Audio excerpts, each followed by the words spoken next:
जो इंद्रियां ज्ञान देती हैं, जानकारी कराती हैं, वो ज्ञानेंद्रियां। जैसे आँख है तो जानकारी कराती है ना, सुंदर है, भौड़ा है, काला है, गोरा है, तो आँख जानकारी दे रही है ना, तो आँख एक ज्ञानेंद्रिय है। ऐसे ही कान है, कान श्रवण शक्ति, वो जानकारी देती है कि मीठी आवाज़ है, कड़वी आवाज़ है। कौआ बोलता है या कोयल मीठी आवाज़ में बोलती है, इसका ज्ञान देता है कान, तो कान दूसरी इंद्रिय। ऐसे ही नाक, सुंदर खुशबू है, बदबू है, ये नाक घ्राण शक्ति है, तो ये तीसरी इंद्रिय। ऐसे ही मुख है, मुख में स्वाद आता है जिह्वा का, मीठा है, खट्टा है, ये जानकारी होती है ना, तो वो भी एक इंद्रिय है। ऐसे ही स्पर्श है, मालूम पड़ता है बहुत चिकना है, बहुत कोमल है, बहुत खुरदरा है, बड़ा कटीला है, तो स्पर्श शक्ति जो है वो भी एक इंद्रिय है। त्वचा ही तो स्पर्श करती है, त्वचा में उंगलियां हैं स्पर्श करने वाली, जो सेंसिटिव ज्यादा है वो त्वचा का श्रेष्ठ अंग है। और तो त्वचा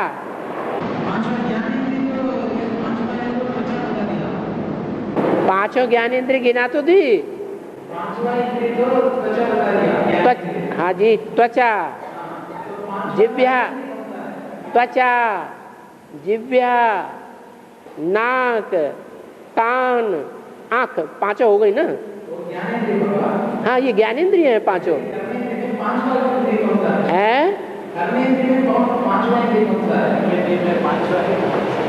कर्मेंद्रिय, पांच कर्म, हाथ, पांव, मूत्रेंद्रिय, मलत्यागेंद्रिय, ये चार इंद्रियां हुई ना। उनमें जो पांचवी इंद्रिय है, वो पांचवी इंद्रिय 10वीं इंद्रिय भी कही जाती है। स्त्रियों में 9 द्वारे कहे जाते हैं, स्त्रियों में 10 द्वारे कहे जाते हैं, और पुरुषों में 9 ही द्वारे होते हैं। इसका कारण क्या है कि एक जो द्वार है वो 2 का काम कर रहा है, इसलिए वो भी ज्ञानेंद्रिय में भी आता है और कर्मेंद्रिय में भी आता है।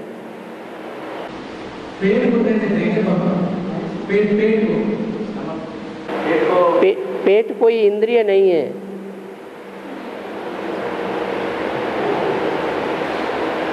और हाँ,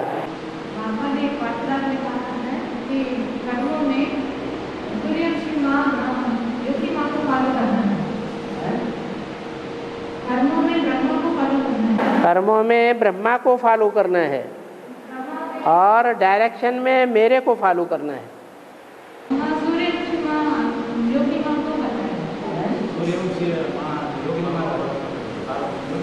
सूर्यवंशियों की माँ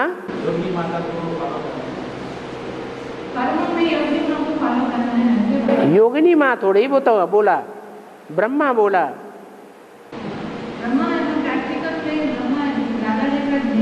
प्रैक्टिकल में दादा लेखराज तो शरीर छोड़ दिया, लेकिन दादा लेखराज के बाद माँ का पार्ट किसने बजाया है?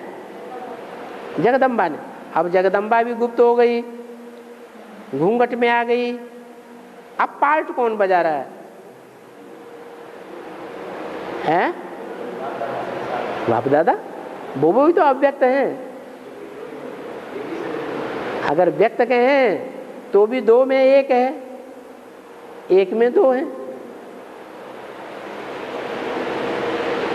तो वो ब्रह्मा कौन जिसके कर्मों को फॉलो करना है? अरे बुद्धि से तो स्मृति में आ सकता है कि ब्रह्मा ने कैसे कर्म किए हैं। जिसने भी देखा ब्रह्मा को कर्म करते हुए, तो ब्रह्मा को अच्छा कर्म करते हुए देखा या कोई खराब कर्म करते हुए भी देखा है? अच्छा ही देखा। तो ब्रह्मा को ही फॉलो करना है कर्मों में।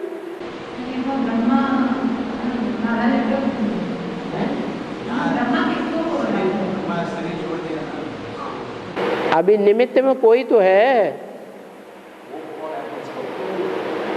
कोई तो चला रहा है इतने बड़े परिवार को। पुरुष जो है वो पालना कर सकता है या स्त्री चोला पालना कर सकती है? सही, पुरुष तो धूम धड़ाका कर देगा,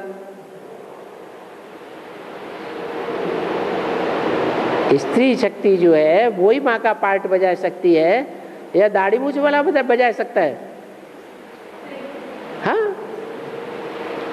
और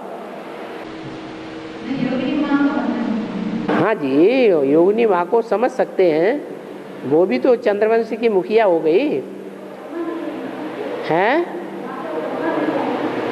माता ब्रह्मा नहीं है?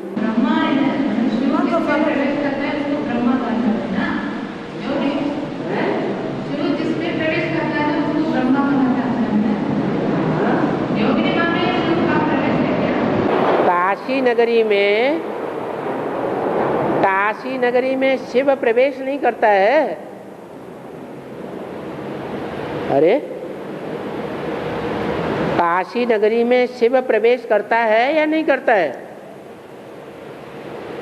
अरे नहीं करता है, हैं? पता नहीं है। काशी ही तो शिव बाबा की प्रिय नगरी है, और जो शक्तियां हैं उनमें उतनी प्योरिटी नहीं बताई गई है जितनी प्योरिटी काशी में बताई गई है।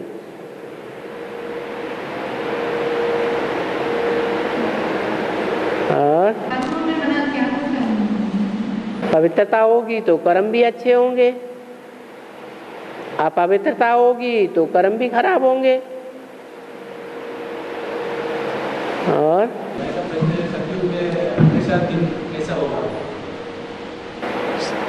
उत्तरी ध्रुव में, नॉर्थ पोल में 6 महीने की रात और 6 महीने का दिन कैसे हो जाता है?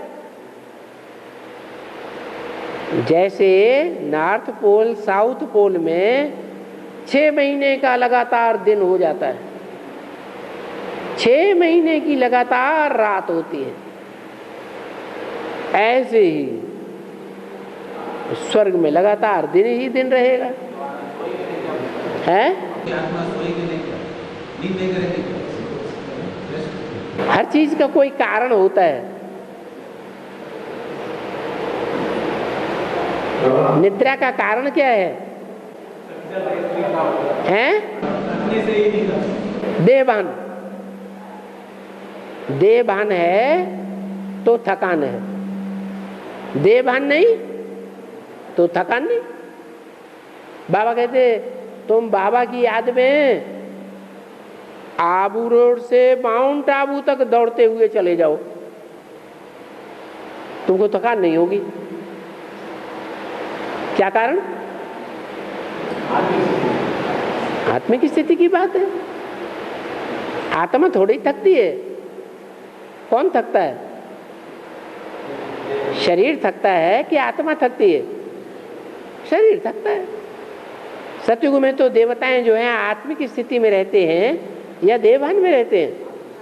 आत्मिक स्थिति में। तो थकान कहां से आएगी? 24 घंटे का वहां तो सुख है। यहाँ देवभान ही देवभान है तो क्षणभंगुर सुख है।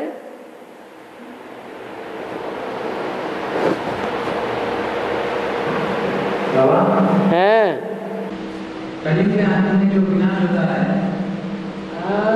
कलियुग के अंत में प्रकृति से 5 तत्वों से विनाश होता है, उसके लिए निमित्त बनता है ये एटॉमिक बॉम्ब्स का करनी। विनाश के आवाज घन्ना रही है। हाँ बोलो। के समय में एटॉमिक एनर्जी एटम बम फटता है ना, वो उस गर्मी से विनाश होता है। हाँ सही बात है, विनाश के निमित्त भी मनुष्य बनता है। वही मनुष्य का जो ये है ना, एटॉमिक बॉम्ब का रिजल्ट से बम फटने से गर्मी की वजह से ये पानी का या बरसात का ये विनाश शुरू होता है। ऐसे ही द्वापर के आदि में आर्य विनाश हुआ था ना, उस आर्य विनाश में प्रकृति के विनाश का निमित्त कारण शुरुआत क्या बना था? आर्य विनाश का शुरुआत किसकी वजह से हुआ था? सब बातों के विनाश का मूल कारण बनता है विकार। जब विकार की शुरुआत हुई तो बैलेंस बिगड़ गया। जैसे धरणी है, धरणी को माता कहा जाता है। माता पहले बनती है या माता बनने से पहले कन्या थी? है कन्या थी। कन्या को जब पहली बार अपवित्र बनाया जाता है तो धड़क जाती है ना, वो भी एक विनाश हो गया। ऐसे ही ये पृथ्वी भी जब विकारी बनना शुरू होती है तो धड़ाका हो जाता है पृथ्वी पर। माना भारत माता जो थी, त्रेता के अंत तक भारत ही था। माता कही गई है क्योंकि भगवान के कनेक्शन से पवित्र ही है इसलिए। लेकिन जैसे ही इब्राहिम आया, इब्राहिम के आने के साथ ही साथ वो भारत माता जगदम्बा का रूप धारण कर लेती है। जो जगदम्बा है वो कन्या से फिर क्या बन गई? माता बन गई। धड़ाका हो गया। पूर्ण विनाश तब होता है जब पूरा विकार हो जाता है।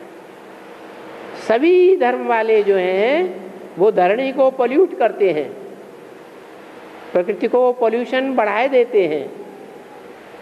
हवा में पोल्यूशन, पानी में प्रदूषण, आकाश में प्रदूषण, जल में प्रदूषण। अभी पता चला है कि समंदर के अंदर जो एटॉमिक एनर्जी डाली गई है वो समंदर के पानी में प्रदूषण इतना फैला रही है कि समंदर की मछलियां ही सब खलास हो रही हैं। मनुष्यों का दुनिया में जो भोजन का बड़ा अंश है मछली, वो मछली ही विषैली बन गई है।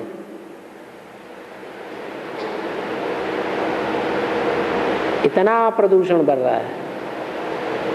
तो जब इकट्ठे एटॉमिक एनर्जी फूटेगी तब क्या हाल होगा? ओम शांति।